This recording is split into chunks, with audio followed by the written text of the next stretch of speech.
Olá, alunos! Bem-vindos à nossa aula de Projeto de Vida. Meu nome é Camila e na aula de hoje nós vamos falar sobre a Declaração Universal dos Direitos Humanos.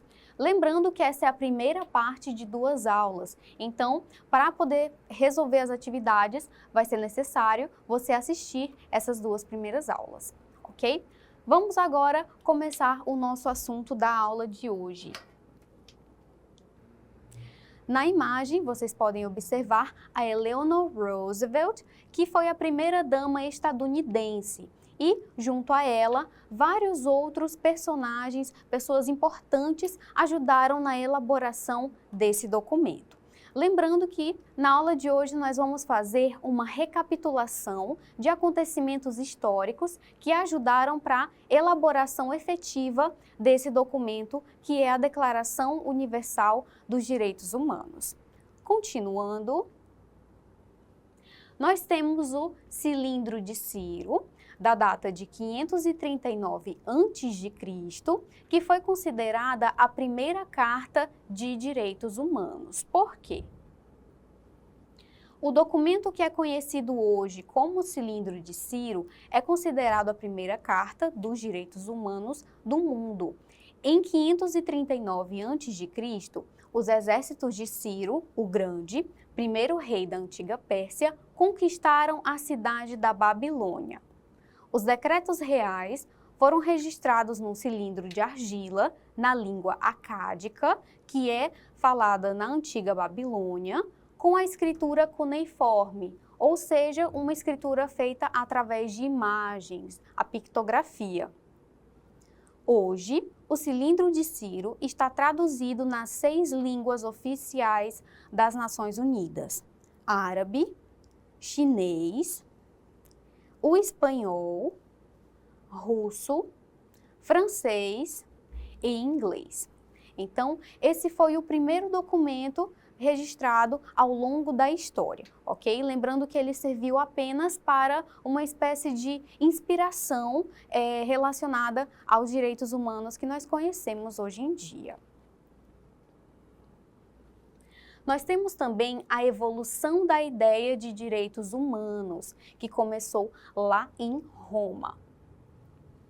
Após a Babilônia, a ideia de direitos humanos se espalhou rapidamente para a Índia, a Grécia e, por fim, chegou a Roma.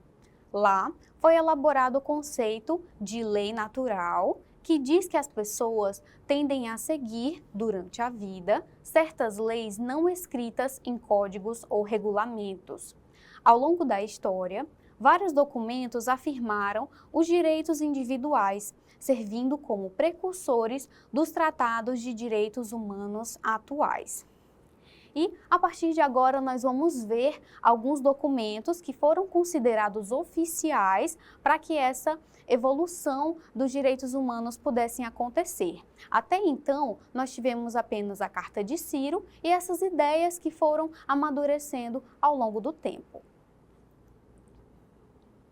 A primeira foi a Carta Magna da Inglaterra, assinada em 1215. Sobre essa Carta Magna, também conhecida como Grande Carta, a Carta Magna da Inglaterra, de 1215, teve grande influência nos direitos humanos e na luta para estabelecer a liberdade. O documento foi assinado pelo rei João, à força, depois que o monarca ter violado várias leis e costumes antigos. A Carta Magna previa, entre outras coisas, o direito da Igreja de estar livre da interferência do governo, o direito de todos os cidadãos livres possuírem e herdarem propriedade e serem protegidos de impostos excessivos. Continuando, nós temos a Declaração de Independência dos Estados Unidos, que foi assinada no ano de 1776. Sobre ela, nós temos as seguintes informações. A Declaração de Independência Americana foi aprovada pelo Congresso do país no dia 4 de julho de 1776 e teve grande relevância na história da busca por direitos humanos. Filosoficamente, o documento acentuou dois temas: os direitos individuais e o direito de revolução. Essas ideias foram amplamente apoiadas pelos americanos e se difundiram internacionalmente, exercendo grande influência na Revolução Francesa. Lembrando que os ideais da Revolução Francesa são a liberdade, a igualdade e a fraternidade. Então, todos esses documentos, esses acontecimentos que foram acontecendo ao longo da história, resultaram no que nós temos hoje, os direitos humanos. Continuando, nós também temos a Organização das Nações Unidas, que ocorreu na ONU em 1945. Sobre ela nós temos, em abril de 45, em meio ao fim da Segunda Guerra Mundial, delegados de 50 países se reuniram em São Francisco, nos Estados Unidos, com o objetivo de formar um corpo internacional para promover a paz e prevenir futuras guerras. Na Europa e na Ásia, cidades inteiras estavam em ruínas, com milhões de pessoas mortas, além de milhões de desabrigados vivendo em condições precárias. A Carta da ONU passou a valer no dia 24 de outubro de 1945, data que ficou marcada como o Dia das Nações Unidas.